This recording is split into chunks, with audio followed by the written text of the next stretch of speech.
ক্রিকেটারদের হোটেল ছাড়ার নির্দেশনার কথা অস্বীকার করেছে দুর্বার রাজশাহী কর্তৃপক্ষ। দলটির ম্যানেজারের দাবি, আপাতত খেলা না থাকায় ঢাকার ক্রিকেটারদের ছুটি দেওয়া হয়েছে।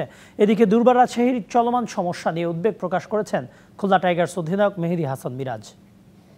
আমার প্লেয়াররা যারা বিদেশে যাবে তারা যাওয়ার আগে they will get the payment, এবং আমাদের দেশের ছেলেদেরকে আমরা টুর্নামেন্টের 2-3 দিনের মধ্যে, মানে 30 তারিখের মধ্যে আই ওয়ান্ট টু ক্লিয়ার ইট।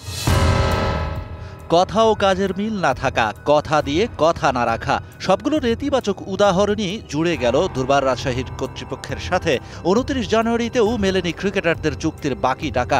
উল্টো বুধবার সকালে হোটেল ছাড়ার নির্দেশনা দেয়া হয় দেশীয় ক্রিকেটারদের।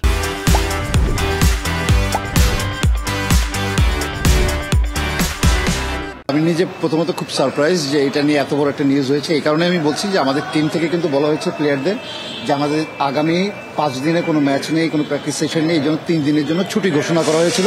টিম ম্যানেজারের কথার সাথে মেলে না আসল চিত্র। বেলা 11টা নাগাদ ক্রিকেটারদেরকে হোটেল ছাড়ার টেক্সট দেওয়া হয়। বেঁকে বসেন ক্রিকেটাররা। পরবর্তীতে ঢাকায় বসবাসরত ক্রিকেটারদের বলা হয় হোটেল ছাড়তে।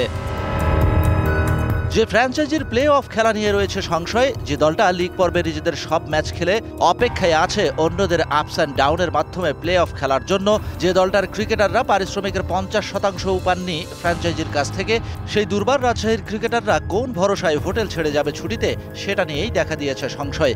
রাজশাহীর এই ক্রিকেটারদের অনিশ্চিত ভবিষ্যৎ ভাবাচ্ছে অন্য দলের ক্রিকেটারদেরও। না, অবশ্যই এটা খারাপ লাগছে। আর দিন শেষে তো আমরা প্লেয়াররা ক্রিকেট খেলি অবভিয়াসলি টাকার জন্য। দিন শেষে যদি পারিশ্রমিক না পায়, এটা প্রত্যেকটা প্লেয়ারের জন্যই খারাপ। আগামী 1 ফেব্রুয়ারি ঢাকায় বসবাসরত দুর্বার রাজশাহীর ক্রিকেটারদেরকে ফিরতে বলা হয়েছে টিম হোটেলে। তার আগে পরিশোধ করার কথা রয়েছে ক্রিকেটারদের পারিশ্রমিক। আমি ভাবমূর্তি বিপিএলে ক্ষুণ্ণ হয়েছে, আমি সেটা বলবো না। Shahan Papon, DBC news, Dhaka.